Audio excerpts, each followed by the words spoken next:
أعوذ بالله من الشيطان الرجيم. بسم الله الرحمن الرحيم. رب اشرح لي صدري ويسر لي أمري واحلل عقدة من لساني يفقهوا قولي. بسم الله الرحمن الرحيم. Assalamu alaikum warahmatullahi wabarakatuh, everybody. Thank you for joining us again this week. We're delighted to have everybody back for the continuation of the program To Date or Not to Date. And this week we are changing up the program just a little bit in that we will be having the beautiful voice of Abdul Basit Gabriel's join to read a nasheed for us before we start off. So, Bismillah, Abdul Basit. Assalamu alaikum. Yes. Allahumma salli wa sallim wa barik alayhi wa ala ali. من صلى علي صلاة واحدة مخلصا من قلبه صلى الله عليه بها عشرا ورفعه بها 10 درجات وكتب له بها 10 حسنات ومحى عنه بها 10 سيئات. اللهم صل وسلم وبارك عليه وعلى آله.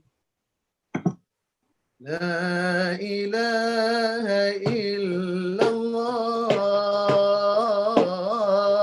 لا إله إلا الله، محمد رسول الله، عليه صلاة الله. لا إله إلا الله، لا إله إلا الله، محمد رسول الله، عليه صلاة الله. بها يثبت الإيمان، بها يحصل الأمان. كرر أيها الإنسان لا إله إلا الله، لا إله إلا الله، لا إله إلا الله، محمد رسول الله، عليه صلاة الله.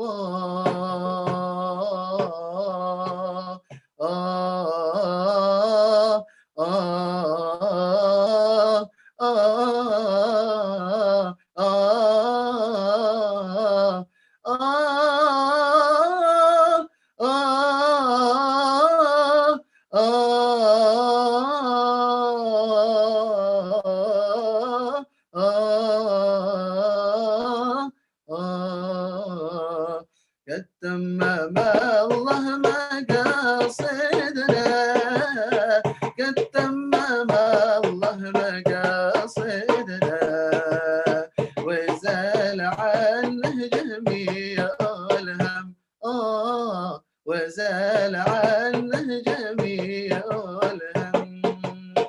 ببركة النور شافعنا، ببركة النور شافعنا، جود وفضله علينا عم، جود وفضله علينا عم. طابت بذيك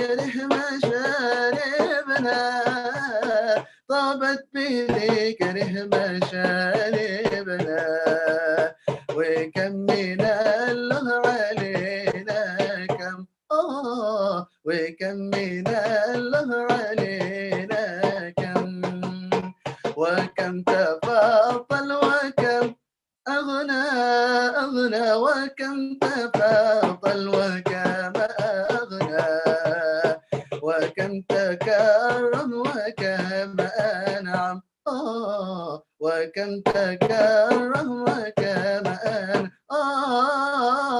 قد تمم الله مقاصدنا قد تمم الله مقاصدنا وزال عنه جميع الهم وزال عنه جميع الهم في جنة الخلد يدخلنا في جنة الخلد يدخلنا مع النبي المصطفى الأكرم صلوا عليه مع النبي المصطفى الأكرم نبيكم صلوا عليه. شكرا. Allahumma barik lakum. Wow, alhamdulillah. And what a start to the beautiful effort that we are engaging in today, in seeking knowledge, in seeking purity, in seeking guidance. And hopefully we can begin by purifying our intentions and making sure that we are on the right wavelength to receive what we are coming to receive. And alhamdulillah, hearing the ever sweet voice of Abdul Basit makes that much easier. Allahumma barik. So without further ado, I'd like to introduce and welcome once again our beloved brother Ridwan to continue with the beneficial talks on to date or not to date. And this is going to be a very interactive, a much more interactive session, inshallah. So we do encourage you guys to engage and to send through your answers, as Uncle Ridwan has basically let us know that he's going to be asking more questions to get some interaction, inshallah. So, Bismillah, Uncle Ridwan.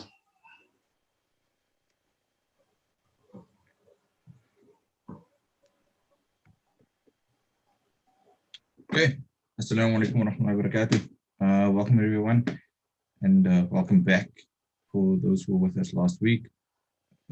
Last week we had some questions, and like I said, we'll be covering some of those questions that you've asked over the next couple of weeks. It won't be all at once.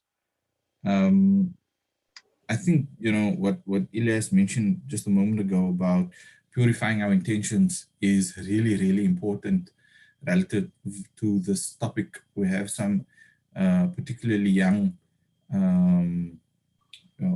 attendees, and the reality is that whether young or old, it's important for us to think about why we're doing what we're doing. And so sitting here talking about love, talking about relationships, talking about sex, you know, we renew our intention to do this for the sake of Allah, that we do it with the intention of earning Allah's pleasure, that we discuss what is difficult or uncomfortable, you know, again, to gain Allah's pleasure, that we do it, you know, in this month of Rabiul Awwal, because very often when we speak about marriage, we speak about, you know, that it's half of our deen and that it's really the sunnah of the Prophet ﷺ, to get married. And so, you know, I think it's important for us to hold multiple intentions for why we're here tonight. And we ask that Allah facilitate our learning, that Allah grant us openings to understanding ourselves, and that He draw us closer through these efforts. Ameen, Ya Rabbal Alameen. Okay, so let's Bismillah. So, you know, one of the main questions that came across last week in the surveys and, you know, through the lines was, how do you know if someone is the one? You know, where do you find this person? You know, how do you know if marrying them is the right choice? How do you know that you're not going to make a mistake? How do you, right? And there's a couple of things for us to consider here. First, that when taking anything from the idea phase and turning it into reality, one of the biggest concerns we have is the regret.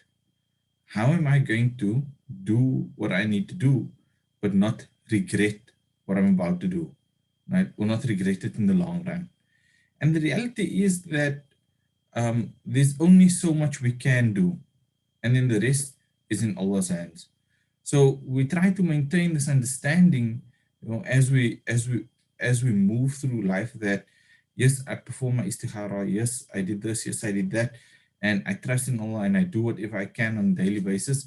But sometimes things don't work out. But part of things not working out according to our plan is appreciating that it is working out according to Allah's plan, right?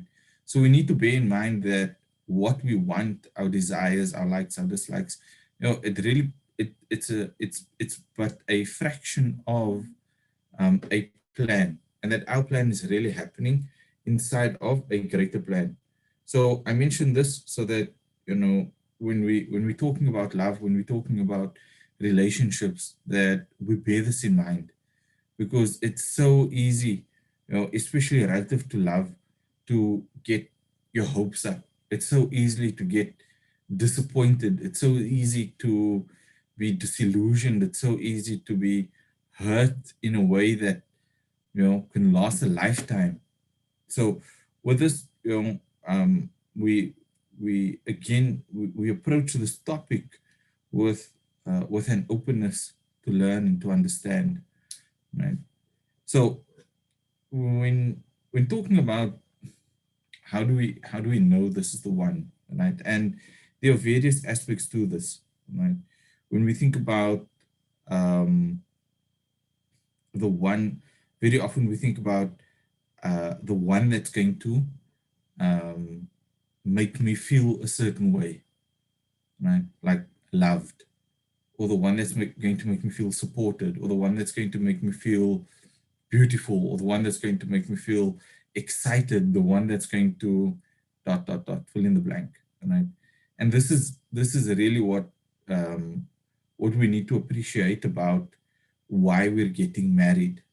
Ilyas, again, you mentioned intentions, and this is so important, because one of the things that happens so easily is, while we speak about, it's the sunnah of the Prophet ﷺ, and we do it for the pleasure of Allah, and it's half of our iman and that kind of thing, we very quickly forget that when we start looking at the other person, when we start thinking about, what qualities must I have and that kind of thing, because now, we start to focus again on what we want, right?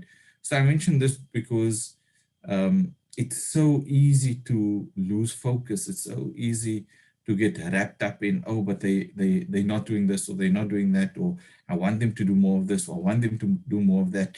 And in that, when we lose sight of the fact that we're potentially doing this for the sake of Allah and to earn Allah's pleasure, and that for some this is a doorway to Jannah. One of my clients, she speaks about a relationship as her Jannah journey, right? Because the hadith of the Prophet ﷺ, that if a woman does 4 things, then it will be said to her, enter Jannah through any door she wishes, right? And one of those things is obedience to her husband. So it's for her a Jannah journey, and it can be for you as well, right? The question then becomes, when in a moment that something happens, right? Like you feel angry, or you feel frustrated, or your husband's left his socks on the floor for the millionth time, or hasn't done the dishes, or whatever. There's 2 ways to approach it. The one, and there might be more, I'm just off the top of my head. The one could be, just in this moment, oh my God, why is he doing this, and why is he not doing that, and da da da. And the same goes for the guys, right? Like we so easily get frustrated and get upset, towards our spouses, And we completely forget that um, that this is potentially really a test of our character. That Allah has placed this difficulty, perhaps, caused your spouse to forget to do a thing that you like or whatever, really as a way to test us, right? And so these are important considerations, when going into a relationship, because from the word go, it's so easy to be wrapped up in the relationship, to be taken by the excitement of the relationship. When you think of a relationship, and this is a part of the bigger conversation that we're having, right? This whole to date or not to date, right? Consider for a moment that the reality is, and you've heard it from from small already, that dating isn't allowed in Islam. But that doesn't really, for some of us, it doesn't really make a difference, because we go, well, how else are we supposed to meet a partner?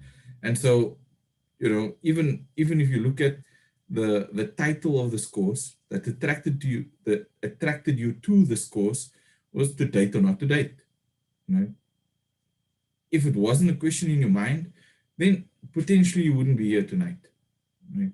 So there's a part of us that so much wants this, even though we know that it's forbidden. So this is like really, really important, right? Because when we look at the law of Allah and we look at what it is that we actually end up doing, we have to consider that in that moment when we transgress the law of Allah, we've said that this particular need that I have, whether it's to feel love or not alone, or to be admired, or to be sexually satisfied, or whatever it is we get out of what we're doing, then that need took greater priority and precedence and was stronger than my desire to be obedient to Allah. Now, before you judge it, right, which is obviously like the natural next step, astaghfirullah, how can we do that? No, don't even go there. Right? The learning here is for us to see what within us is so strong that causes us to disobey Allah, so that we can learn from it, so that we can understand, why is it there? What is it doing? What do we get out of it? Etc. Etc. Etc. Right? So, when you think about relationships, and on this course particularly, there's a focus on relationships. Sometimes we forget to zoom out. It's like we're thinking about the relationships. So like a relationship is like a spot in your nose, right? And all you do is you focus on the spot in your nose, spot in your nose, spot in your nose, right? You forget about the rest of the face, right? Like that just consumes all your attention. Can you imagine living your life just focusing on one spot in your nose, right? Like your whole life, you just focus on this one spot. And this is what happens to us. We get so wrapped up in our needs and our wants relative to another person that we lose ourselves. We lose sight of what we wanted out of life. And this is often what creates a problem later on in our relationship, is we reach a point where one day you wake up and you go, what am I doing with my life? Why am I here? How did I get here? Why am I, sitting in a house with 3 kids, married to someone that makes me miserable? Why am I doing this? Why don't I have my degree? Why don't I have a job that I enjoy? Why don't I have X, Y, Z? Right? There's any number of things. Why am I not a better Muslim? Why am I not, with my salah time? Why am I not anything? There's any number of awakenings that Allah can grant you at any point in your life, and makes you ask these questions of, why am I doing what I'm doing? And a huge part of it is because we didn't even think about it in the beginning. We didn't really consider it. So when it came time to take action, we just went along with it. So you think about, for example, when we talk about wanting a spouse, right? That yes, it's an important conversation, but it shouldn't be the only conversation. and you see it play out over and over and again, you know, and sometimes women fall prey to this a little bit more than guys, because with guys there's a pressure put on them. No, no, no, no, no.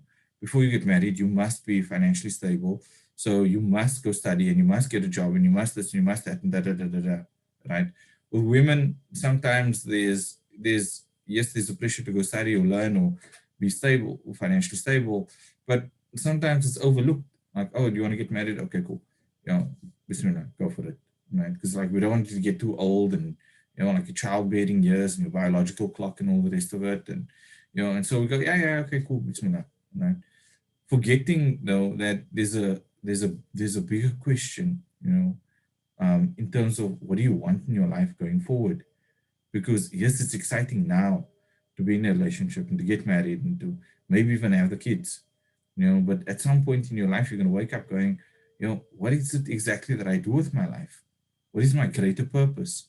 One of the most useful exercises you can do, even at this point in your life, right? Whether you are 11, 21, 31, it really doesn't matter, is ask yourself, what is my purpose? Why am I here?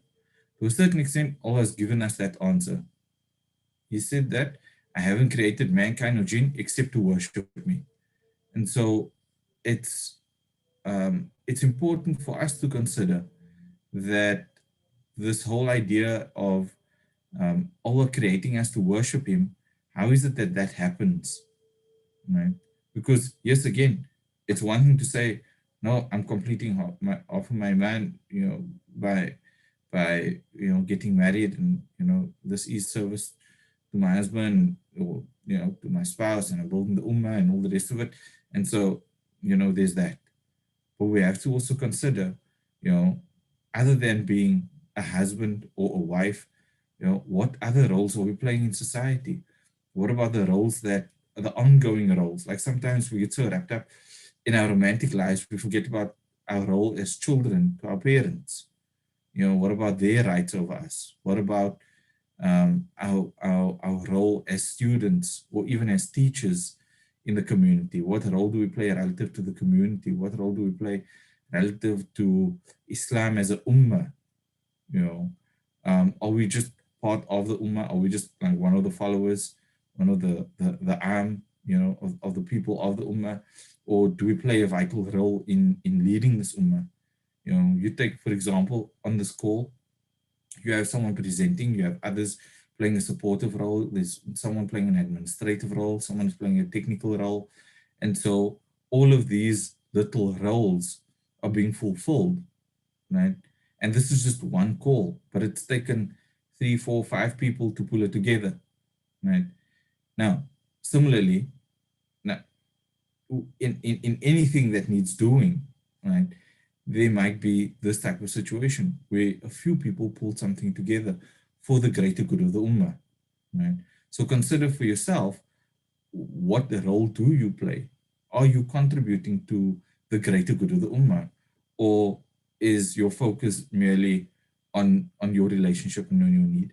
Now, I'm mentioning this, right, just so that you can bear in mind there's a bigger conversation to be had other than just the relationship.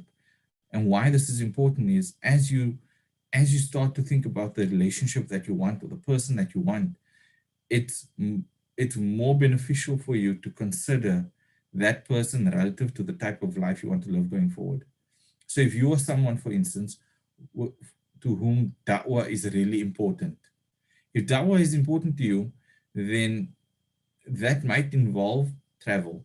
It might mean that you go stay in rural areas, or you might travel internationally or whatever. So the question is, when choosing a spouse, do you consider that as one of the criteria? You know, a friend of mine wanted to get married recently, and he's very keen on da'wah, and particularly in the townships, right? And because of who his teachers are, he has a requirement to travel to them, like internationally.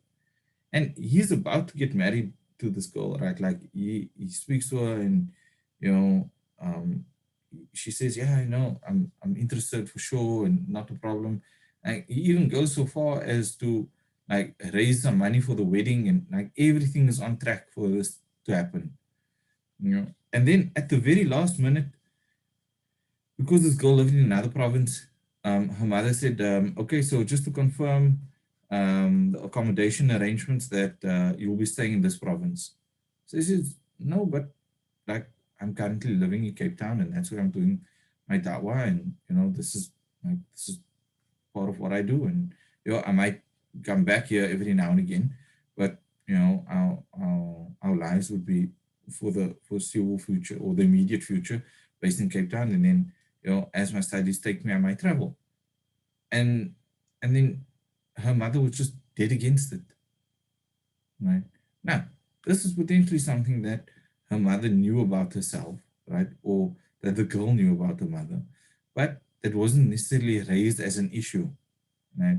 Because sometimes what happens is the desire to get someone is so strong that we withhold information until the very last, because we think, if I just slip this in at the end, then maybe they'll overlook it. Maybe they'll just say yes and go ahead with it. So anyway, long story short, he turns it down, right? Because this is just not aligned to the life that he needs to live, right? So it's important for us to consider, again, the type of life you want to live. It's not always that you're going to know it from the get-go, right? So I want you to look at, I'm going to share a screen with you real quick.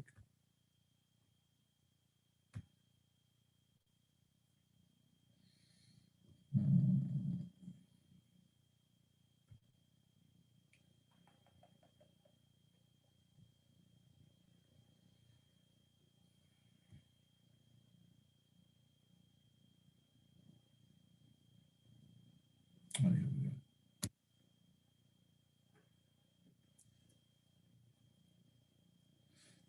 Right. So I want to introduce you to a concept over here called alignment. Now, in the first triangle, if you look at truth, what many of us do is we look at something around us and we take it to be true. Now, when I speak about truth, there's a distinction here. Sometimes we think of a truth as it's true and it's true for everybody, not realizing that it might only be true for us. Right? So, for example, you see someone on the side of the road and they are asking for money or bread or whatever it is that they ask for. So you go, oh my word, this is so sad. This is terrible. Look at them, they're begging, and no, I got to do something about it, right? And so you go, okay, I'm going to give them some food for today, but really what I need to do is come up with a solution here. So what happens is we start to build our vision on top of that truth. Right? So we say, there's all these hungry people, we need to start a soup kitchen. And so you start your soup kitchen, and we come back to that question of purpose, like, what am I doing with my life and why am I doing it? And you say, no, I'm feeding people, and because this is earning the pleasure of Allah. And so it even ties into your higher self, where you're doing things for the greater good and to earn the pleasure of Allah. Right? But now consider for a moment, all of this is built on a truth that there are starving people out there and I need to help them. So you consider, right, how things might change. For instance, there might be people who come to your door and you give them food. And then the next morning you leave for work or you leave your house and you see the food is lying on the side of the road. Like they took a bite of it and then just they threw it away. And you think, oh my God, this is like, how disgusting. How could they throw it away? And what do they think about this food? And this was good food and da. Right? So we don't think that, perhaps this person didn't enjoy it, or perhaps it wasn't their liking. Perhaps it's not something that they eat. Maybe it was too strong, too spicy, or too bland, or too whatever. We just think, no, if they wanted it, they should have eaten it. And I'm never giving people food again. They can come knock, I don't care. I'm just going to send them away. Now, are there not still other hungry people out there? So again, for us to consider, wait, why am I reacting in this way? Right? All because it was a truth to us. It was a need that we saw. And the moment we see things differently, all of a sudden it changes, our vision and our purpose and our higher self. So we might think, you know what, forget this feeding scheme thing, man. These people are ungrateful, and I'm not even going to worry. If I'm going to do good, I'll just give some sadaqah at the mosque or whatever, and the mosque can help people out, or I'll give it to sons of from Mustarafin or whatever, and they can help, right? So everything changes because our truth changed. Similarly, in a relationship, in the beginning, especially when we're young, the need to be in a relationship and the desire to be in a relationship is so strong. It's all we see. And so it's our truth. And we feel so in love and so excited by the relationship that we just think, man, this is going to last forever. We can get through anything. Right? And I'm not saying you can't, but this is just the feeling that's there. It's like our love is invincible. And when this happens, everything we build on top of that is based on that truth. Our love is invincible, right? Or we can get through anything. And this isn't always the case, right? But we don't know that to be true. We're just creating a truth of our own. Because you say to your partner, I'm with you, baby. Thick and thin, I'm there, till death do us part. Right? We don't use that in our nikah, but we like to adopt that sort of attitude. Nana, you might ride or die. Right? It's okay, fine. You might ride or die. The reality is usually way further from the truth. There's a guy who invented the flip-top toothpaste. Right? I don't know who of you have a toothpaste that doesn't screw close. You get ones with a cap that you screw on, and then you get the flip-top toothpaste. Right? That guy used to be a divorce attorney. And he came up with the idea because a couple came to him wanting a divorce because the husband kept forgetting to screw the top back onto the toothpaste. And the wife, it was driving her mad to the point where she was like, I can't do it anymore. That's it. I'm out. Right? Consider, right, till death do us part, but I'm out over the toothpaste cap. So he recognized, wow, if this is such a big issue, like if people are willing to divorce over this, I could capitalize on it. So he created the flip top. And, it's something we still use today, right? So truth can become very fickle. So if you look at even this diagram, right, like a pyramid standing on its head, anything could topple that. Now you consider realignment, which is the second diagram. And the second diagram is way more stable. The base is wider. Everything that comes from that base becomes narrower and narrower and narrower and more focused. Right? So consider for a moment that your base, the start of your effort is, I do this to seek the pleasure of Allah. I do this for the greater good of the Ummah. Right? Our teacher, Habib Umar, his teacher told him that I have 2 daughters for you and you can marry either one of them. So he consulted some other seniors and he asked which of these 2, because one had been married already and one hadn't been married. And so he said, which of these 2 will be better for me for my iman? And it was said the one that was married already. And so he married her. So consider that, in choosing his spouse, there was a bigger consideration in his mind than who's more beautiful or which one do I feel better chemistry with, and that kind of thing, right? So when we look at higher self as a base to start, that I'm doing this to earn Allah's pleasure, and I'm doing this, for the greater good of the ummah, and because this person is going to help me be a better Muslim, be a greater contributor to Islam, to the ummah at large, etc., etc. Then from that we can then build our sense of purpose.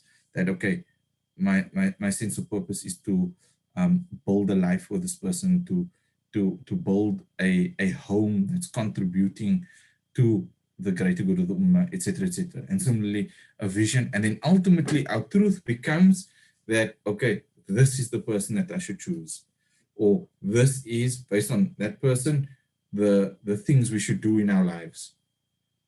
But then, even if our truth changes later on, you know, our vision, our purpose, our intention to our intentions based on like our higher self all remain steadfast. Right? So it gives us a much stronger foundation to move forward. Right? This might seem a little bit out there and a little bit, you know, where's this going and why are we talking about it, right?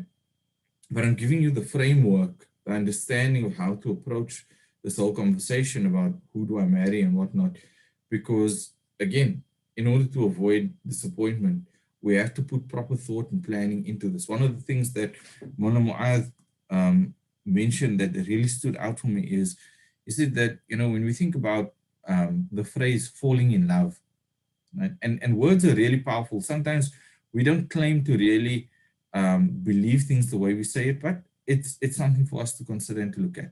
So it is the idea of falling in love. Most of us, you know, we say we want love, but then we don't go out and look for it in a very deliberate way. We sort of hope that it happens. And so we hope we come across it and fall into it, right? And what type of life is that? You know, so often, and you read anything on personal help or self-help or personal development, and they talk about, you know, living with consciousness. And as Muslims, we speak about Allah consciousness, you know, and so there's all this talk of consciousness, but we walk around relative to love and relationships and the person that we're going to build our life with, and we just like hope to happen to come across them, or hope that they come across us, and hope that it's the right person, you know, not necessarily putting in thought and design into who we want and the life that we want to build with this person, right? So that's design, right?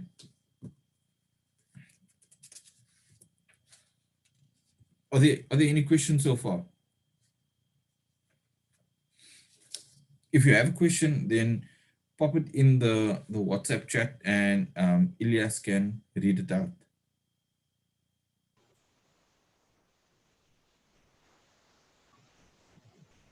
One of the things I want to mention about this this realignment, right? Because some of you are married already, or some of you are in a relationship already, right? It's not too late. It's important to consider this realignment, moving from the one model to the other, as like a reset. Even if you are in a relationship, even if you're in a marriage, hitting reset doesn't necessarily mean changing the person. It doesn't mean that if you realign that you're going to need a different person. Realignment, and it happens all the time. Our needs change, our desires change, our wants, our preferences, they change. And so we're realigning all the time, right, internally. And for the most part, our partners are adjusting, right? Sometimes you'll find a situation where, you know, our partners just don't want to adjust. Like often, you know, it happens in the early stages of spirituality, like when you become more religious, you know, then our partners are like, oh, what do you know? Like, why so high and mighty, and why you want to be all holier than thou? And, you know, what's this, all this wearing a duki or 5 times in the mosque, and, you know, like, what's happening to you? What's going on? Right? And so you might experience a bit of resistance around like friends or family, people around you, right? But the realignment is an internal conversation. It happens within you. And so if you're living your life going day to day by what you see around you and taking that as your truth, you know, I invite you to stop and to just think about, wait, you know, what am I doing relative to Allah? What am I doing relative to a greater good, serving a greater good in my life? You know, what intentions am I holding? And Ghazali, he mentions in the Ihya Ulumuddin, there's a chapter on marriage, and he speaks about some advantages of marriage. And I'd like to open the floor, and I'd like you to ask you guys, right? what are some of the advantages of marriage? Elias, you can switch your mic on and just read out the answers as they come through.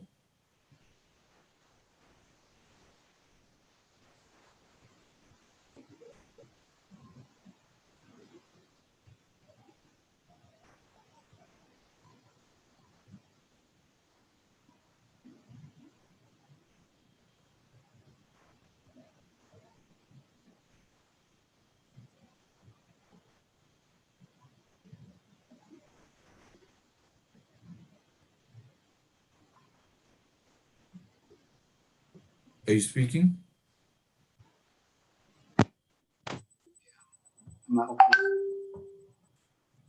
Can you hear me now? Yeah, I can hear you now.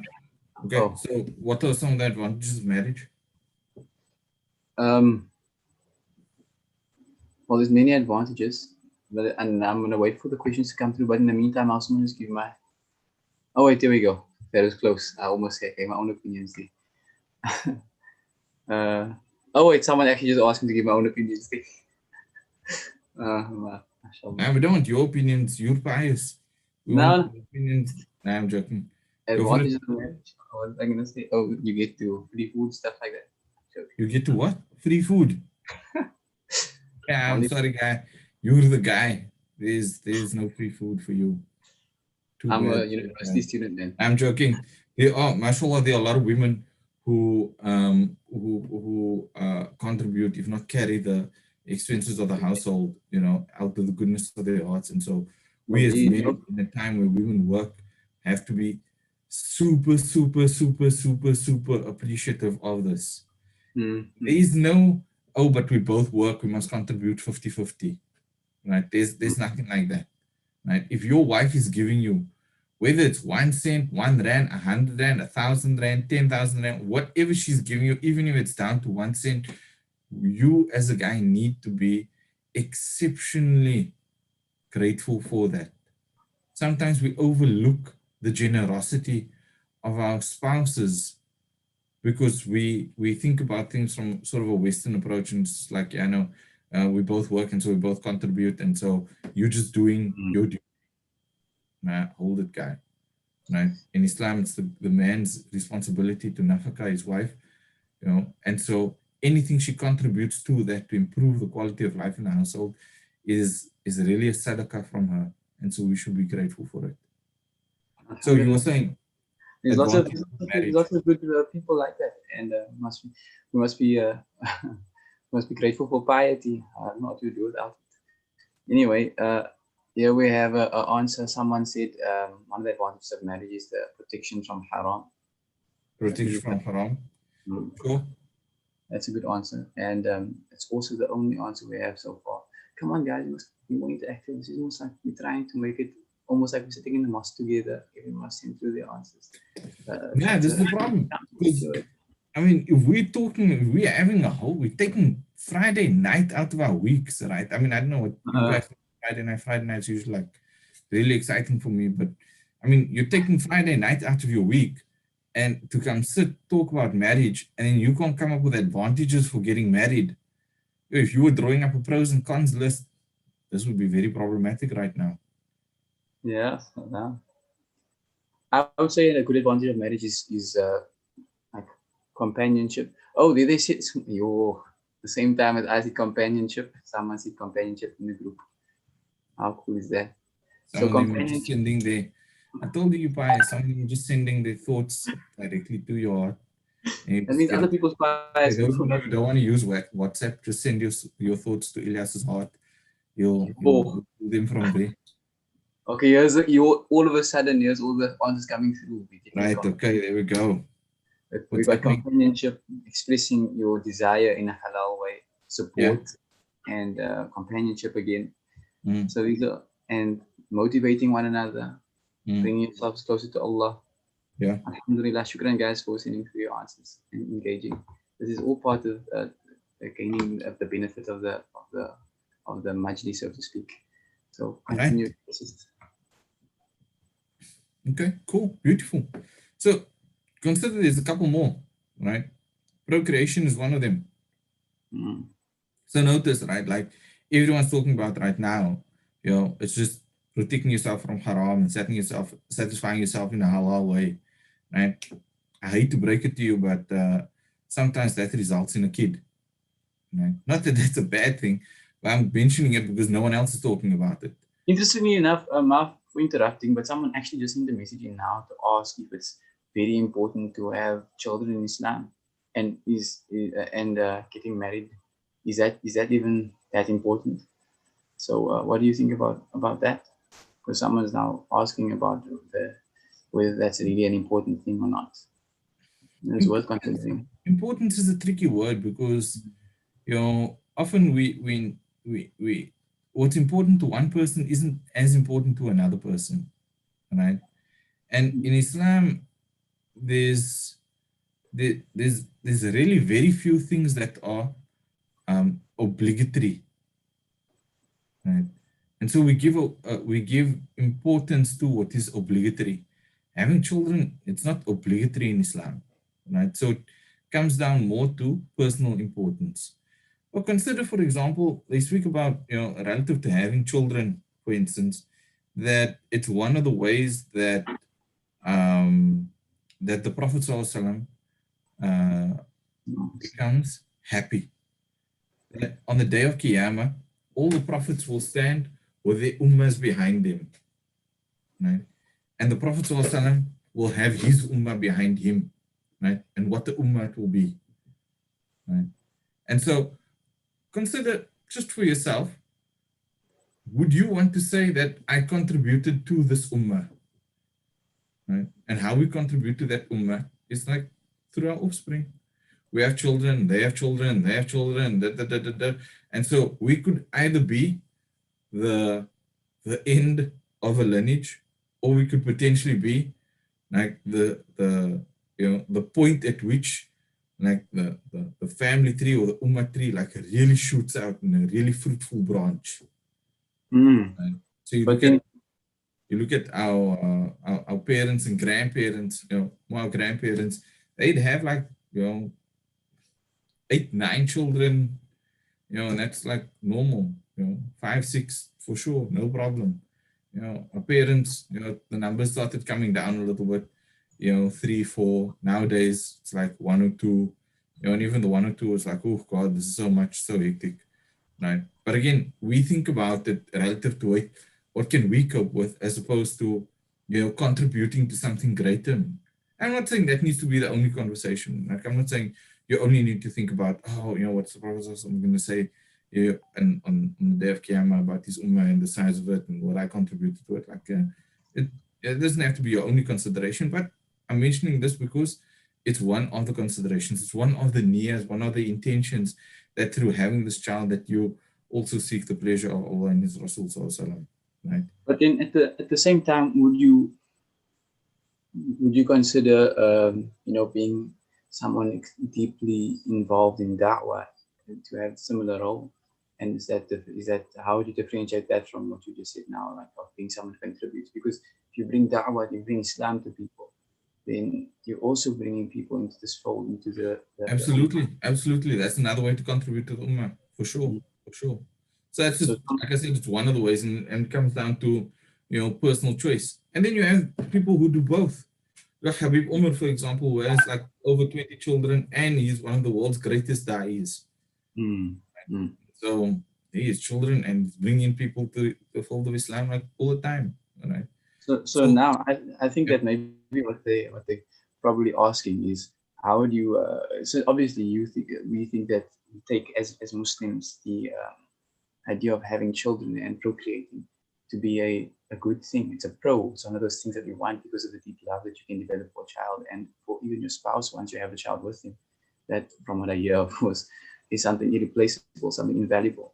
So and that's definitely a pro. But for some people, that's not what they want. I think what the question is asking when they say, is it really that important? I think what they're meaning to say is, are they on the other side of the fence? Are they, for people as people not contributing to the ummah in this way, not engaging in marriage and not engaging in having children? Are they somehow almost shunned upon, or should they be shunned No, not upon? necessarily. Not necessarily. You have many scholars who chose not to get married. You have many you have awliya, who chose not to get married. Rabi al-Basri, one of the most famous female saints, chose not to get married. And Imam Ghazali mentioned some of the disadvantages of marriage. I asked about some of the advantages, but there are disadvantages to marriage as well. So he mentions, off the top of my head, there are three, right? Which is resorting to unlawful means in order to provide for your family, right? So sometimes the pressure is so much, you might think, you know what, let me just, I don't know, do a deal, engage in a criminal activity, something dodgy in order to provide, right? I'm gonna cut the corner, try my luck, whatever, but I'm going to provide because I need to provide, right? So that need to provide places us sometimes in a position where we do things that, that are outside the bounds of Islam. And then, it might be that we fail to uphold the rights of our wives. Right? So it's one thing, again, to be in love and young and all excited. Yeah, no, I'm going to do it and we're going to do it and blah, blah, blah. And it's going to be amazing. And, but then at some point, and many of us fall in this trap, we don't uphold the rights of our wives. And so, whether or not your wife takes you to task for it is besides the point. Allah is going to take you to task for it, right? So we have to really, really consider that as well. And then the final point, and this one really speaks to that question, is becoming distracted from your relationship with Allah due to the demands of your spouse and your children. So, some of the scholars knew that to be married and to have kids would distract too much from their scholarly pursuits. It would distract from their relationship with Allah. Consider for a moment, and you can already experience it now. Think about if you are, like, let's say you're chatting to someone and the adhan goes off. Do you immediately put your phone down and go make salah? Or do you continue to chat a little more? Look in your household. Think about how you as a child might be placing that pressure on your parents. Like your mother's cooking and the adhan for Maghrib goes off, or the adhan for Dhuhr. Does the cooking stop? Or does she go, okay, wait, no, but like my family's hungry, and so let me finish the food and then I'll go make salah. Right? Every day, we forego the priority of placing Allah above our other needs, and things like a demanding spouse or a crying child, or even just a demanding child, an entitled child, any kind of child, really, placing a demand on us, it really tugs at our heartstrings. It's something we have to be so strong, to maintain that relationship with Allah in the face of these other things.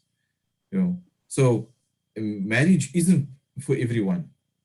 As strongly as we recommend it, if you feel that, man, this is gonna distract me from my relationship with Allah, or this is going to cause me to fall into further haram, because I'm already in a position where I'm tempted to do a dodgy deal or steal or something, in order just to meet my needs. What am I still going to do relative to a spouse's needs, and that kind of thing? It really, and this is the larger point of this course, and we're going to always come back to it, is knowing yourself.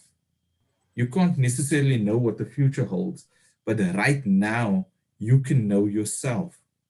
You can know yourself in all honesty, so that when you have this conversation with yourself, you can be really, really clear about what it is you're creating, what it is that you could potentially fall into. Does that answer the question for you?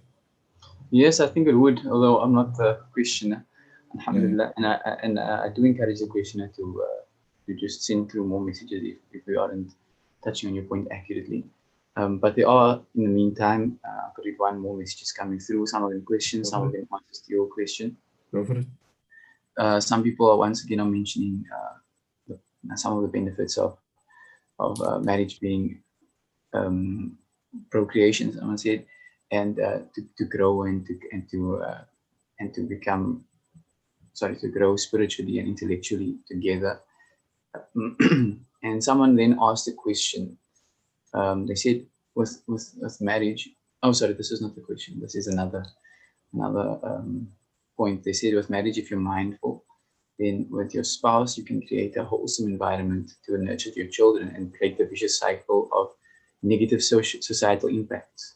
So I actually think that's an important point, because that's referring to what you mentioned earlier about benefiting the ummah in general. Now, when we spoke about and this is somehow how we can differentiate between bringing people into Islam and having children, because now if you have children, you can raise them, and you can literally become like a propagator of a certain type of lifestyle and a certain type of community base. So I think there's benefit in that too. So this person's mentioning the negative, the social impact that families can have, which is profound and really quite. That's really profound. There's two things I want to touch on there, right? The one that was mentioned earlier, I wanted to just mention what you mentioned before this. Before that last comment, the previous two. Yes. Should I mention it again? Yeah. Okay, one moment. They said,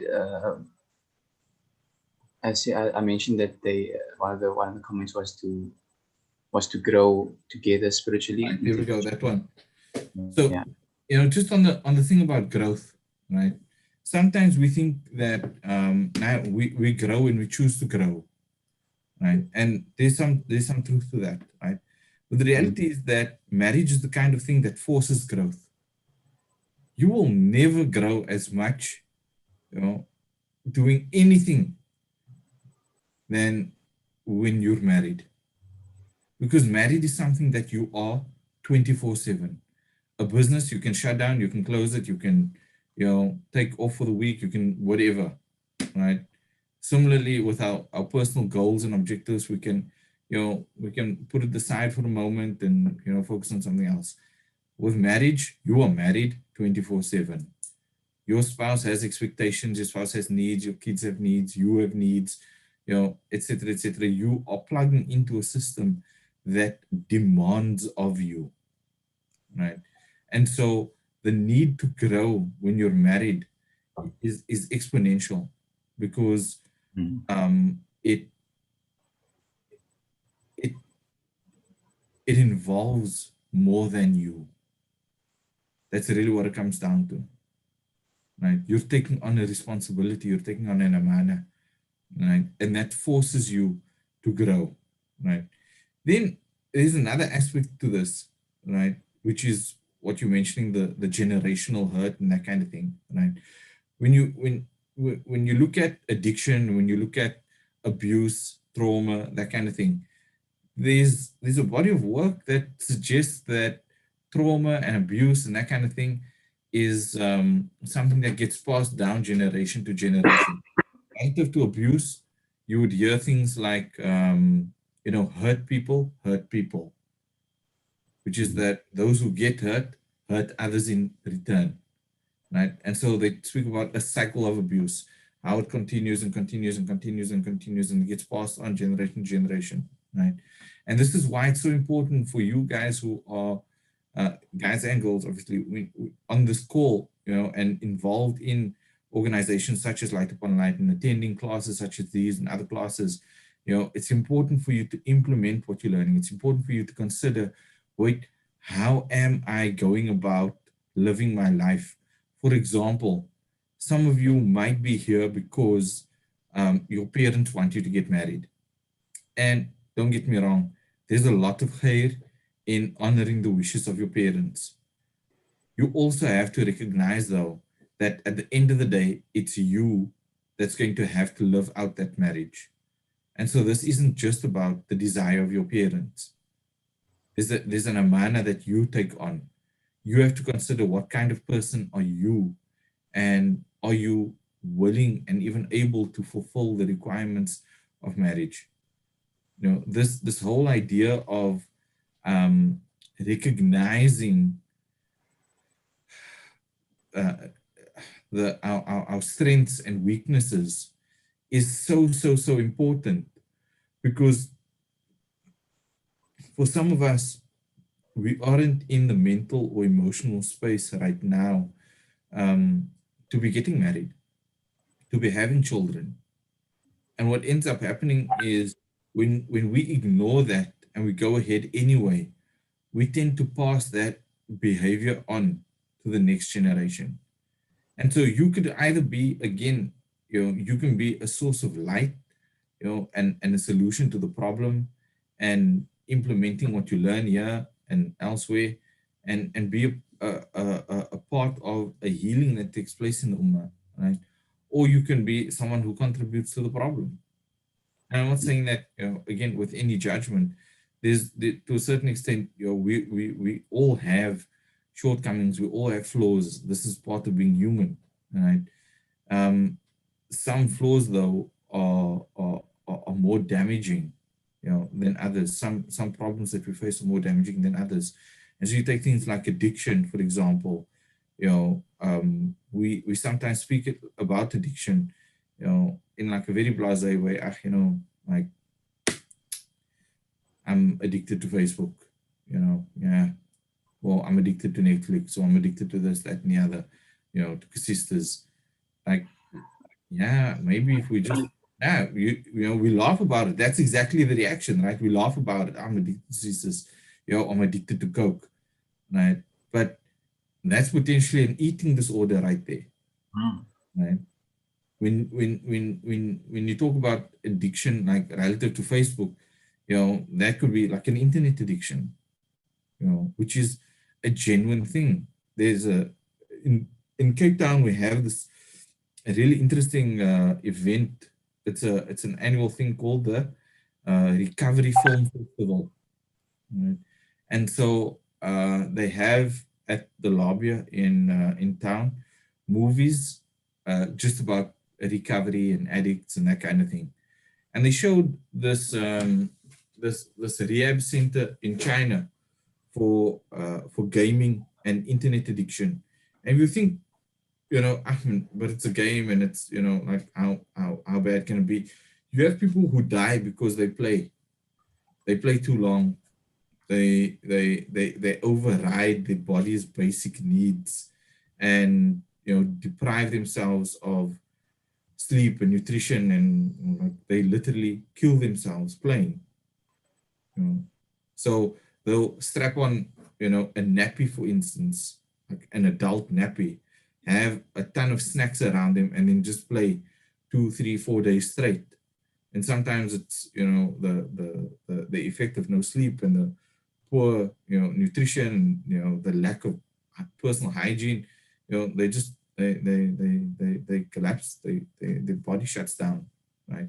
So these are the kinds of things that type of addiction can lead to, right?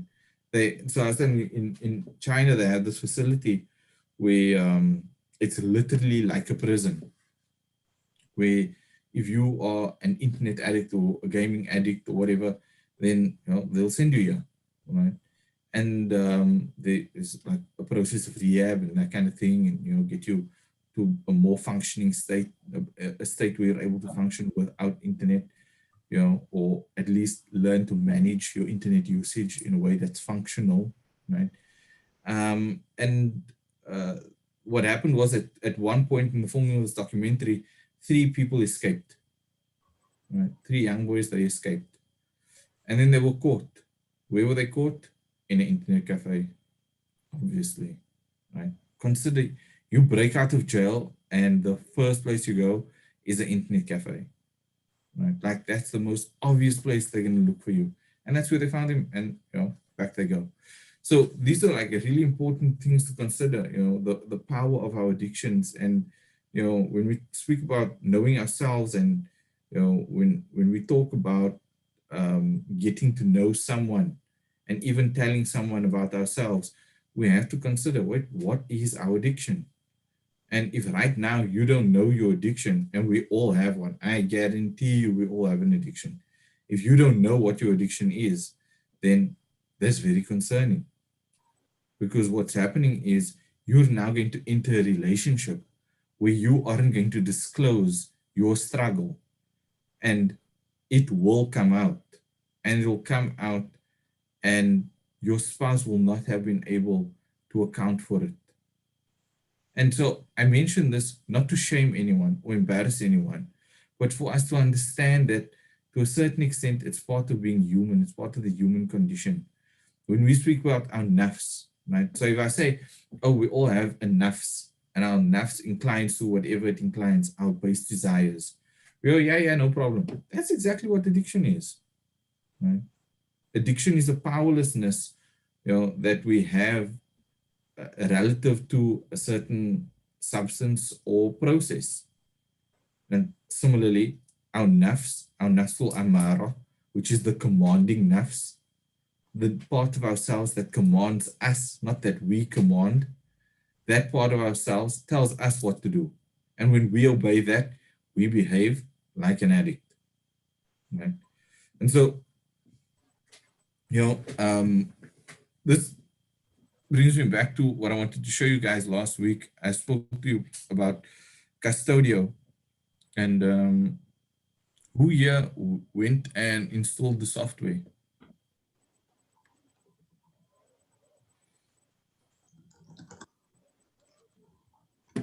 I'm gonna wait on the responses. Just while you're waiting, just for notice, maybe we can move up when you get another chance to answer some questions after Ridwan. Can I pose some of them to you in the meantime? Yeah, sure, go for it. Okay, just this, but we only have we have 4 that stood up here. First one saying, if one is studying and he studies, what if one is studying and they studies hinders one from getting married? What then?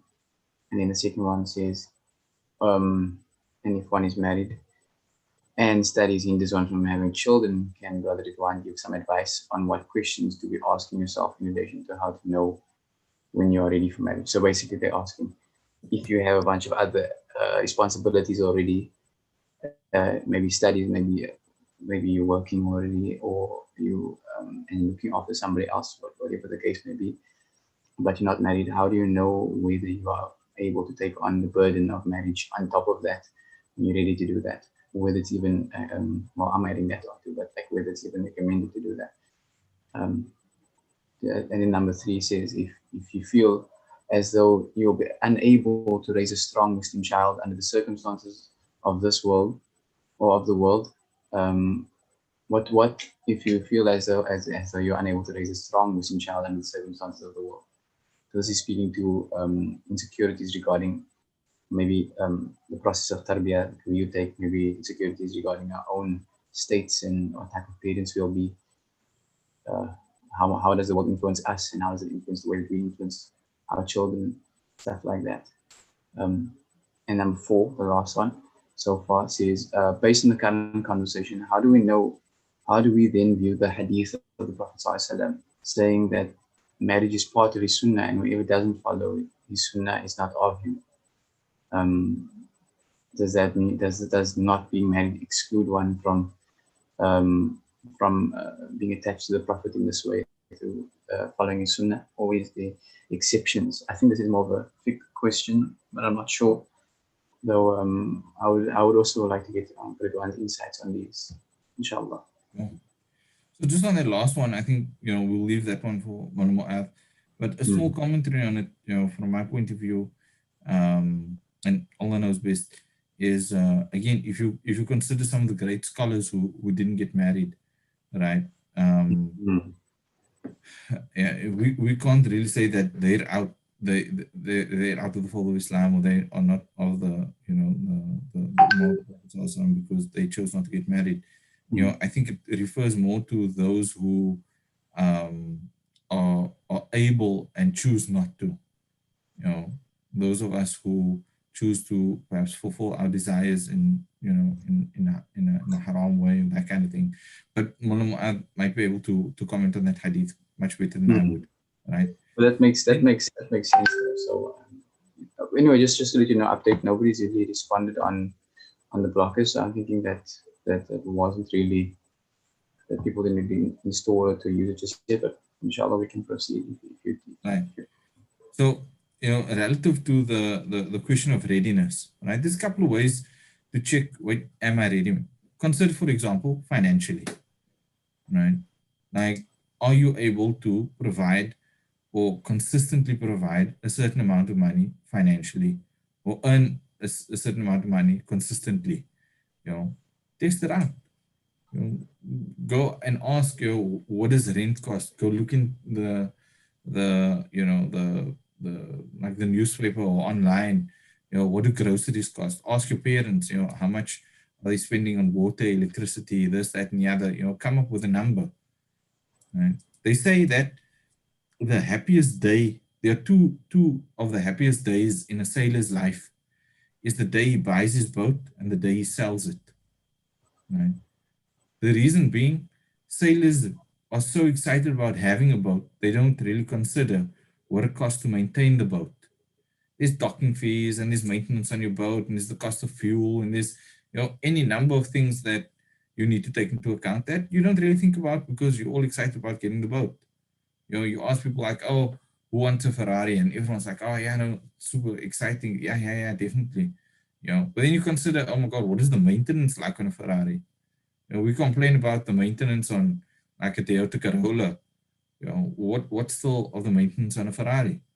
Right? So we don't really consider in terms of maintenance what our ability is relative to that. So consider, what is the cost to maintain a household? Right? Think about, can I or would I even be willing to give up a certain amount of my time, every day? Set aside time every day and see, how do you feel about that? Like time that you're now going to dedicate to your spouse or your kids or that kind of thing. Now, all of this, to a certain extent, is a theoretical exercise, right? There's a practical aspect to it, but for the most part, it's theoretical. Then there's something that we have to consider, that going into marriage, very, very rarely are we going to know that we're absolutely ready for it. Because marriage, like most situations in life, there's a lot of it that's unknown, that can't be anticipated. Right? You can do all the sums you want, but what happens if, Allah forbid it, but what happens if your spouse falls ill? Right? You're now faced with medical bills, and medical bills that sometimes even your medical aid won't cover. It's like, wait, I didn't account for that. How will I cope? Right? So there's two things to consider here. One is istihara, right? That if what you are guided to is positive, then we have to trust that and trust and believe, like with certainty, that this is what Allah guided me to. And sometimes this is really useful in times when your spouse is just driving you up the wall. It's like, wait, Allah guided me to this person. So let me just stop for a moment. Let me think about, what is the khair in this? What is the benefit in this? What is the benefit in me experiencing this right now? Because guaranteed Allah would not let this happen for no reason, right? Even if it's just to test really how good my character is. So this is istihara. The other thing is that we should be making dua for tawfiq, for the ability to fulfill our responsibilities. One of the things that happens, like when I had a kid, my first kid, and I was just thinking, oh my gosh, how am I gonna make this work? I travel all the time. Am I now gonna have to travel with a baby? What's this gonna mean for when I need to be out of the house? How much time do I have to give to this baby? How much time can my wife just look after it? Like, there's so much to consider. And the reality is that Allah just grants you ability that you couldn't even have imagined before. It's like you hear the sound of a crying child, and it doesn't matter how tired you are, you get up. Allah just gives you that ability, right? So there are certain openings that Allah grants you as life progresses. Like if you think that you're at university, for example, and you're tired because of the workload, the exhaustion you feel from pulling an all-nighter at campus is nothing compared to the exhaustion you feel as a parent. They did a study and they found that I think you lose something like in terms of sleep deprivation, that new parents basically experience sleep deprivation for 6 years straight. Right? When you're at campus, you still have like holidays and you have semesters, there's a break in between. Sometimes our courses don't even last 6 years. And so it's like, but the exhaustion we feel is real. But the ability that Allah grants us, with kids is, it goes even beyond that. So Allah creates openings and Allah gives us ability. And so don't just be put off. I'm trying to, I have a very challenging task ahead of me in that I need to impress upon you the reality of the situation that you're getting yourself into. But in doing that, I also need to emphasize the mercy that Allah places upon you, the openings that He creates. So yes, while you have to consider the financial responsibilities and all the rest of it, there are also financial openings that come with making a decision to please Allah. I have a friend of mine who every time his wife has a child, he gets a promotion. So he's reached a point where he's just like more than happy to have kids. They say, each child comes with their own rizq, their own barakah, and he's like really experiencing that. He's experiencing it through promotion. Other people experience it in different ways. You might experience it through, your child just getting like lots of gifts. Sometimes we overlook how much we get for free. Whether it's a meal or a toy or a outfit, a grower, a vest, a pants, anything. That's part of Allah providing for us. That is a burden that we've been relieved of. And just on this point, we have to start to reflect in our lives right now, that is happening all the time. There are things that we get that we didn't pay for, that Allah provided, that Allah just granted, that He gave to us. Now, sometimes Allah grants this to you through your family, like through your parents. And then we think, but they are parents, they're supposed to do it. It's not the case. We shouldn't lose sight of the fact that this is from Allah. Right? So yes, as much as you have to take responsibility for fulfilling these rights, we also have to trust and build that relationship with Allah, and through our good deeds and through our dua and that kind of thing, and ask of Allah to help us fulfill. Because you could have the completely opposite situation where you're in amazing financial standing right now, but there's nothing preventing you from losing everything tomorrow. Today you decide, I'm going to get into Bitcoin, and so you load up all your finances into Bitcoin, and then tomorrow the market crashes, gone. Right? You could get into business, the business closes. Think of how many people have lost jobs and businesses and all that as a result of COVID, right? It's like it happens all the time, right?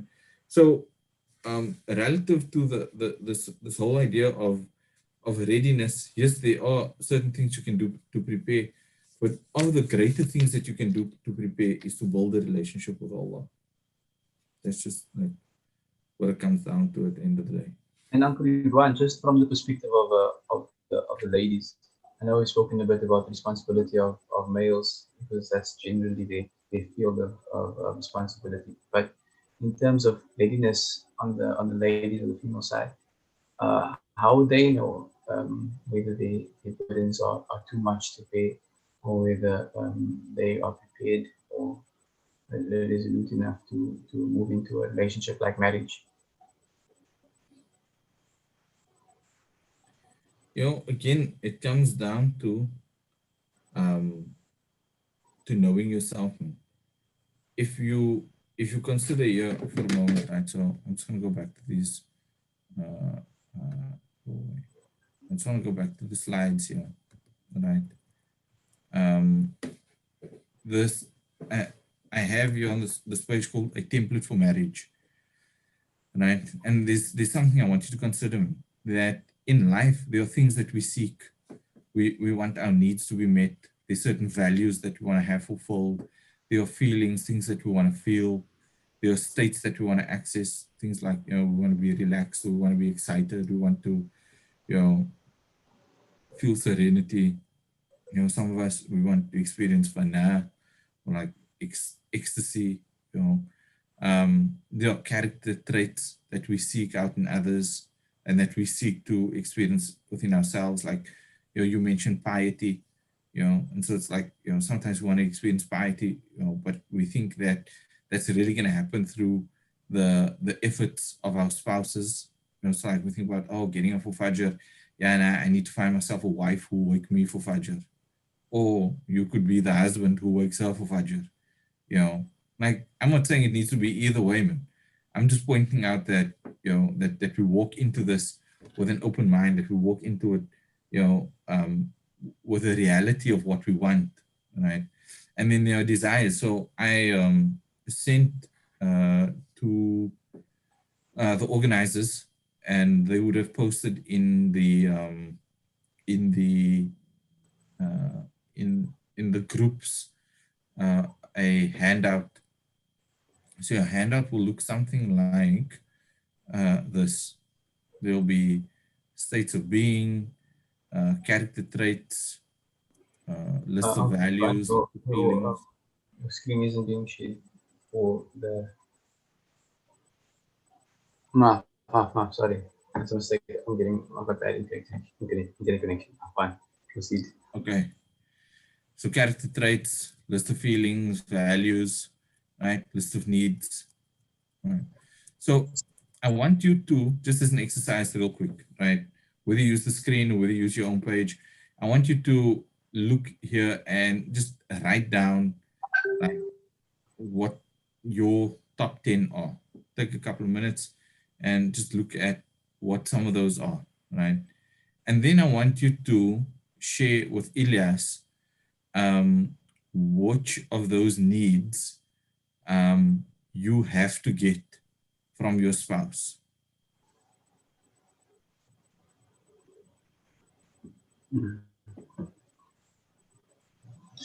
If it's easier for you guys to do this on the to date or not to date group, that then that will be better than sending it to personally to one of the organizers, as then I can just read it from the group chat. And if you aren't on that group chat, then feel free to put it on maybe YouTube or something like that, and I can read it off more at a faster pace, and just to decrease delay.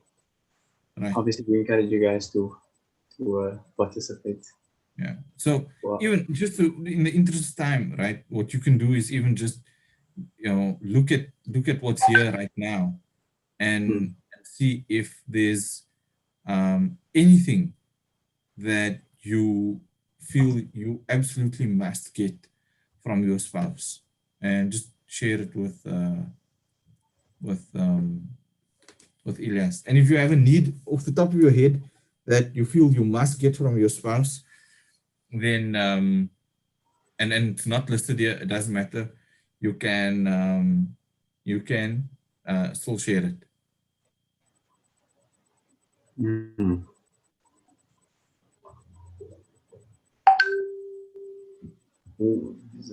Okay, so we have two needs here. One is attractiveness and good character. Attractiveness and good character, and welcoming. Those are not things you actually need from your spouse. It might be important to you that your spouse have them, but at the end of the day, like, you don't actually need it from your spouse. So how could one classify needs so that maybe the viewers can that you absolutely must have, that without it you wouldn't survive. Like you call it deal breakers. Like A so you deal would say, breaker, absolutely. you can say like But it's that's a deal breaker it's even more than a deal breaker, because a deal breaker could be something that you just set as a personal boundary, but doesn't necessarily have to be, you know, like Mm, a deal breaker to someone else, okay. right? So I'm talking about something that's, you know, bigger than a deal breaker. So you take like attractiveness, for example, right? I have clients whose spouses don't find them attractive, right? The relationship goes on. Mm. Do you think maybe it's a need in the beginning and then it stops being a need as you move on, because maybe realization of deeper needs and deeper sort of connections fill that gap. So Right. attractiveness might be a need in the beginning, definitely. Maybe No, that's what. see the distinction that I want to draw your attention to is that it's not actually a need, it's a want. Mm. So most of what you identify here are actually wants, but not needs. And this is really important because a want is something you could potentially do without. Okay, so some people, and I would consider this a need as well personally, and that's patience. They said patience and consideration or considerate, respect, someone's trust and compassion. I think that this all falls under the categories that Anchored One considered to be wants still though, right? Yep. So what if I said something like fertility? Would that be a What? need? Fertility, like being able to have children, not being barren, stuff like that. No, because you have people who discover that they're infertile and they adopt and, you So not know, an, no.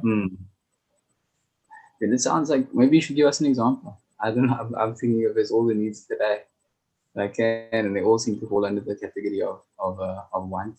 I feel like a Yeah. spoiled spoiled person already. So the reality is actually that um, most of your needs are things that you can meet either by yourself or through Mm. a person other than your spouse. There's only one need that your spouse absolutely has to meet for you, and that's sex. I That's the only see. thing you can't go to someone else for, and that you can't sort out yourself. Everything else you can get somewhere else. And when I say somewhere else, I mean like still in a halal manner. Mm. Like even attractiveness, to be admired, right? Like your friends could admire you, your family can admire you. Like there's any number of people that can admire you, right? There's, you know, someone I think mentioned communication or respect or whatever. There are times when you aren't going to feel respected by your spouse. Not that I'm encouraging it, but I'm just, you know, there are times just because of their personal limitations that they might have a moment of weakness and say something disrespectful or treat you in a disrespectful way, right? Mm. And so it doesn't mean like the whole relationship falls apart, right? But relative to a relationship, there really is only that need. Now, the reason I'm mentioning this at this point is sometimes we overload the relationship in terms of the demands that we place on the relationship to meet our needs. So it's like, oh no, you know, I need you to spend time with me, and I need you to listen to me, and I need you to, you know, be of service to me. I need you to cook for me, clean for me. I need you to, you know, book my car in for service. I need you to do my hair. I need you to do this. I need you to do that. You know, there's so much that we place on the relationship, and when we don't recognize that actually these are all things that we can do for ourselves or find other appropriate areas in ways in order to get it met, then we end up burning out the relationship because it's just too much. It's just too much. And so part of what I'm encouraging you to do is to recognize, oh, what on this list of needs is there that I have, things that are important to me, things that whether I need it, want it, whatever it is, and how can I get it met? Because the reality is we're going to end up carrying this list of needs into our marriage and placing that burden potentially on our spouses. So one of the ways in which we prepare for marriage is recognizing how to live a life that is fulfilled, not by our spouses. This is like really, really, really important. Because otherwise we're setting ourselves up for failure. I tell you that from the word go. You're setting yourself up for failure. If you think, oh no, my spouse has to appreciate me, or has to give me approval, or has to assure me. Like, what if your spouse doesn't see the world the way you see it? You have some people who have like a really low risk tolerance and others who have high risk tolerance, right? So for instance, one spouse might be someone that is constantly seeking out a job, whereas the other one might be someone who wants to be an entrepreneur. Hates the idea of a 9 to 5, right? And around work, they potentially just will never agree. So I'm introducing you to this concept right now because if you go, oh, my spouse needs to support me, but you're talking about being an entrepreneur and they think, no, you should get a 9 to 5 and a stable income, then you're not going to experience support from your spouse.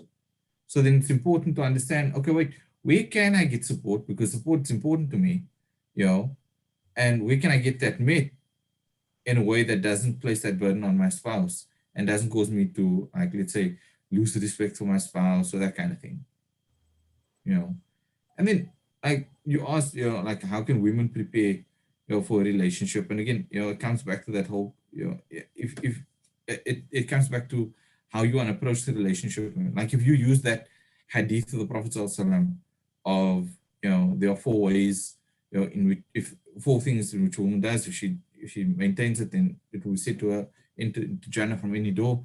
So it's salah and fasting, and I think that 3rd one is zakah, and the 4th one is obedience to your spouse. So it's like, oh, okay, cool. Let me make sure that I'm doing those things, the 3 that I have to be doing as a Muslim anyway. But in terms of obedience, let me maybe look at, okay, am I obedient, for instance, to my parents? Like, what is my relationship with being given a task? Not the person who's given the task, but just giving a task. Am I able to just, sami'na wa ata'na? Am I able to listen and obey? Am I able to listen and obey relative to, for example, Allah's command, right? So, and again, I'm not saying that all relationships need to be about, the woman obeying the husband, but these are just like some foundations that you can use to practice. Because one of the things that, and again, there's so many things that we can take from hadith. If you look into the hadith, there's a hadith of the Prophet ﷺ where he mentions that I was shown the people of Jahannam, and majority of them were women. And I asked, what was it that they did that caused them to be here? And he said, it was said to him that they were ungrateful, right? And so consider for a moment, are you grateful? Do you practice gratitude, like on a daily basis? If someone does something for you, do you practice it? Like a simple example, right? Sometimes what happens is we're given a thing and we feel entitled to it.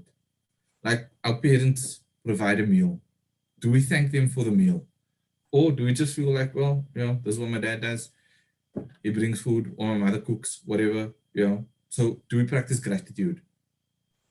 More often than not, we don't, right? We don't thank them for the food. We don't thank them for the clothes. We might thank them for like the big items, the gifts, like a laptop or phone or whatever, but how often do we renew the gratitude for that thing? Consider sometimes, so there's that sense of entitlement, right? Then there are things that we're grateful for only because we attach value to it. Then there are things that we don't practice gratitude for because we feel that, you know what, we've earned it. Like, for example, you go to a coffee shop, you order the coffee, barista makes it for you, so you pay for it, and then, you know, do you tip the barista? If you don't feel that, you know what, it's not worth my while to tip the barista, do you at least say thank you for your coffee? Now, you could say, but like, why do I need to thank this guy? You know, I paid him already. Like, there's a fair trade, you know, in terms of his effort and my payment. And like, why do I need to thank him? You know, consider for a moment that if he said, you know what, you can keep your money, whether it costs you 20 bucks, 30 bucks, keep the money, but then you come here, you make your own coffee. Right? Do you have the skill to do it? More often than not, the answer is no. So that 20, 30 bucks doesn't necessarily cover his skill. It doesn't cover the journey that that coffee bean went on. We don't realize it because we live in a society where everything, we just get it on demand. We don't need to grow anything ourselves. We don't need to wait for anything to happen. We just, like, whenever we want it, we go and we get it, right?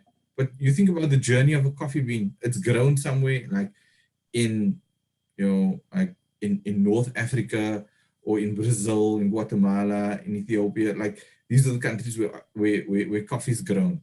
And so someone needs to plant that seed and watch this thing grow and then reap the fruit and then peel the fruit and get the bean and then roast the bean, dry the bean, ship it off. So it has a journey across the sea. Then it lands here and it must get packaged again and then roasted again and ground again. And then this barista must place his hand upon this, you know, like upon this process and extract it for you. And like, there's so much that goes into you receiving that cup. And how much of it were you involved in? Right? You were just there to receive the cup. Right?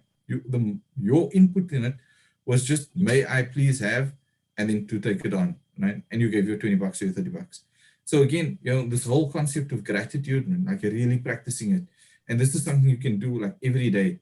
Just write down 10 things you're grateful for, 10 things, even on an hourly basis. Just, you know, set an alarm, a gratitude alarm, and just go, right, okay, can I write down something I'm grateful for? And, you know, Allah mentions it in the Quran, like, which of your Lord's favors will you deny? Right? Because again, do we think about, even if we get nothing from anyone else, do we think about what Allah provides for us? Do we think about like our eyesight, and are we grateful for that?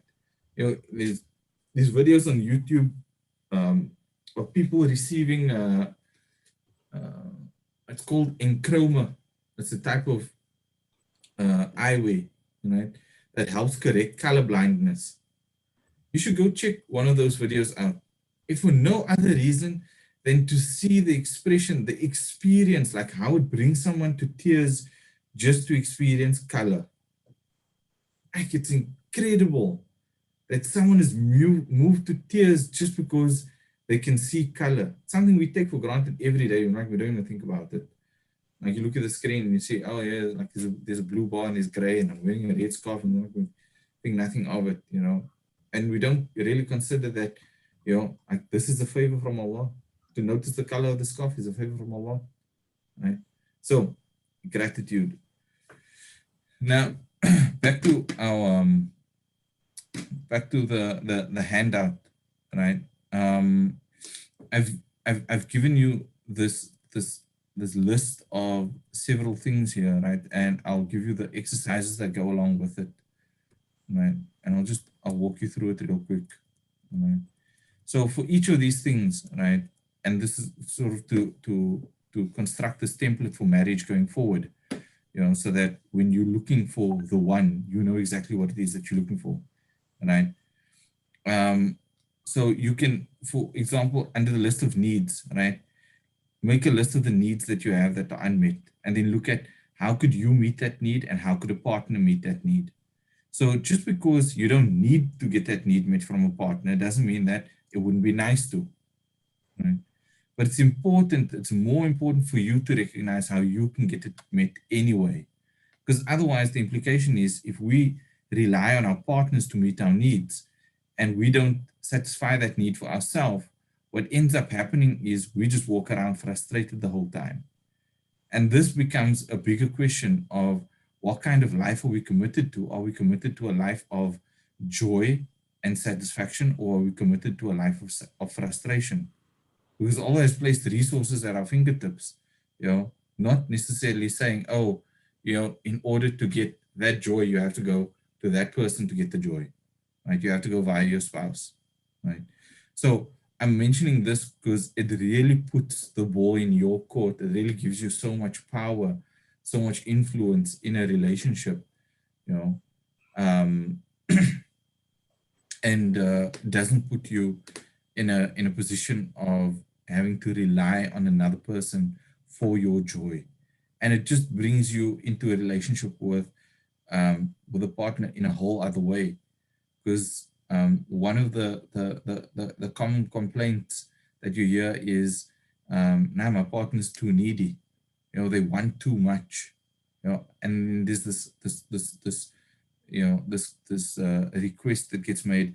I need space. It's not really space they need. It's like, I need you to stop being as needy as you are, right? But we generally don't know how to do that, because we just go, no, but you're my wife or you're my husband, and so you need to be doing for me this, that, and the other, right? So I encourage you guys to actually work through this exercise, and if you have any questions, feel free to use whether it's the group or the question and answer form that Leila will send out, to access myself or Mona Mu'adh. You can use that as well. And then like I said, I wanted to show you this Custodio thing, right? So in Custodio, you create an account, right? And you log into it.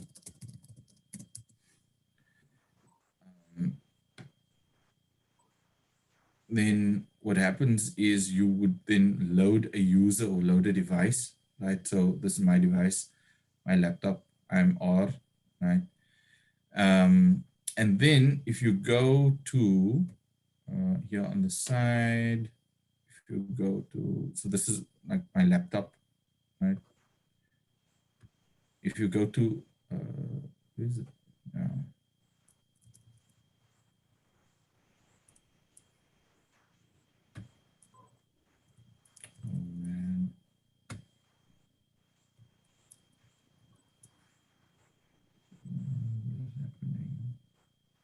Oh yeah, right. So you click on R, right? So it'll show how much time I've spent on my device. This is a great way to also look at, where you're losing time or how you're losing time, to spot sort of like internet addictions and that kind of thing. So it'll give you a list of activity, like your web activity and whatnot, right? So obviously you and I, we're on Zoom now, so it shows like, my Zoom time. Then there's an activity timeline to tell you when, what was happening. And then rules. This is the one I wanted to draw your attention to, right? So you can set time limits here. So if you feel like, oh, I really struggle managing my YouTube, for example. So I gave you an example of something to look at on YouTube, like the Nkrumah videos. So then you set maybe a time limit for YouTube to 20 minutes. So you're not going to end up watching like 3 hours worth of Nkrumah videos on YouTube, right? After 20 minutes, like it'll just shut YouTube down. You can't access it, until the next day. But web filtering, right? So generally, it's gonna, it's going to block out certain things like, pornographic websites and that kind of thing. But then here you can have a list of exceptions, right? So there might be certain things that you need to access and certain things that you don't want to access. So I just threw like a couple in here. So for example, Twitter, which has adult content on it, even though it's generally like, just seen as a social media platform, because there's adult content on it, I would then, for instance, go add exception, put in Twitter, and then over here, you can choose to allow it or alert you or block it, all right? So I just gave you guys some, some examples here of what you can do. So if later, let's say this, someone says, oh, Mufti Wing said this thing on Twitter and there's like a little clip and you should go check it out. So then I could go, okay, cool, allow me. And then I can allow it for a little while and then go back later and then say, okay, block it, right? So yeah, I just wanted to show you guys how Custodio works, so that as you start to recognize what triggers you have relative to using the internet, you can then start to build your own protection, given the different sites. So if you're someone that is triggered by like Instagram or Facebook, whatever, again, there are several different, app blockers. Even, Blocker X is a really useful one. Blocker X has this amazing feature, which if you want to uninstall it, you have to like really type in like a couple of phrases that says, I absolutely want to have this problem back in my life, or I want to, without a doubt, watch pornography. It's like having to type out these phrases that really makes you think about, wait, what am I inviting back into my life? So I encourage you guys, to install these blockers, because, well, one of the things that it'll help you do is to just purify your gaze, and that is something that is so often overlooked. One of the questions, and I haven't forgotten this question, one of the questions last week that I got is, how is it like, how do you manage a high sex drive? And picking a partner out, and how to maintain level of satisfaction, that kind of thing. One of the things about sex that, and I will get to that question in one of the later sessions. One of the things about sex that we have to appreciate is the more we expose ourselves to sexual stimulus in the beginning, the harder it is to maintain a level of sexual satisfaction. And this happens like, all the time. You see it like, couples, they like they go out, they're holding hands, they're kissing in public, whatever, and then you speak to someone who's never dated anyone before. And, like someone shared with me the other day, he says that, on my wedding day, I was walking down the aisle, and so he's waiting in the middle of the aisle, right? And his bride then comes halfway, like in Cape Town, we do this handover thing, right? With the father or whoever, like hands over the bride. And he says that he placed, or they placed his bride's hand in his hand, and he just froze. He was like, this is the most incredible feeling he's ever had. It's like, oh my God, I'm holding a girl's hand. Like, this is blowing me away. Like the intensity, like he was experiencing euphoria just from holding her hand, like it really blew him away. And so, there's a certain beauty and joy that comes with that novelty. And when we burn through novelty, especially prior to marriage, it makes married life, very difficult to maintain levels of sexual satisfaction. So in the beginning, right now, I'd say try to remove all sexual stimulus from your life, even if it's just through what you look at or through what you listen to and that kind of thing, because our brains are plastic. And I don't mean like Tupperware plastic, but plastic in that they change, and when we remove that stimulus from them, they regain their sensitivity to it. And so it's again just a beautiful ni'mah from Allah, that Allah will allow us yet again to experience the joy of simple pleasures when we remove the haram from our lives. Ilyas, are there any other questions, or otherwise we'll close it off there for tonight, inshallah.